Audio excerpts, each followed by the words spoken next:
Si vous envisagez d'acheter une tablette Android haute performance, la gamme attendue Galaxy Tab S10 est probablement sur votre radar.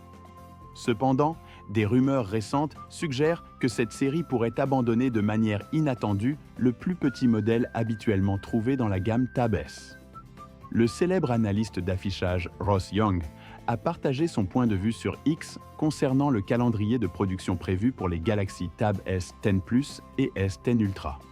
À noter que la production devrait démarrer en août avec un lancement attendu en octobre. Dans un commentaire ultérieur, il a expliqué l'absence d'un modèle standard de Galaxy Tab S10. Sa mise à jour était délibérée, car il ne l'avait pas noté dans les plans de production des panneaux ou des comprimés. Ceci est conforme aux fuites précédentes de mai, qui ne révélaient que les numéros de modèle des variantes, Plus et Ultra.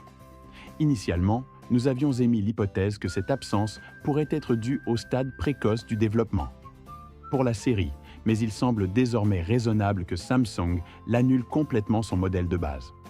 Si cela se produit, cela signifie que la série Galaxy Tab ne disposera pas d'une option de 11,6 pouces. Samsung se concentrant probablement sur ses modèles plus grands de 12,4 et 14,6 pouces, en supposant qu'ils conservent les tailles d'écran de la S9. Ce changement est certainement inattendu, suggérant que Samsung pourrait réserver la tablette de 11 pouces à sa série la plus économique, supplantant ainsi la série Galaxy Tab S vers le marché premium.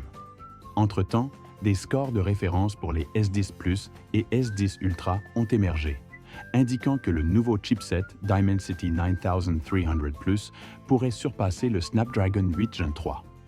Le site web populaire Tipsteris Universe a noté que toutes les tablettes de la gamme 2014 seront dotées de la puce MediaTek Dimensity 9300 Plus, ce qui représente une modeste amélioration sur le processeur standard Dimensity 9mm introduit en mai. Ce changement est quelque peu inattendu, car les modèles Galaxy Tab précédents utilisaient principalement des processeurs Qualcomm Snapdragon, à l'exception notable de la Galaxy Tab S originale de 2014, qui était alimentée par l'une des puces Exynos de Samsung. Il est intéressant de noter que les premiers tests de performance révèlent que la puce MediaTek fonctionne légèrement mieux. Cependant, dans certains tests, les références de performance synthétique peuvent ne pas refléter pleinement les performances réelles dans les appareils réels.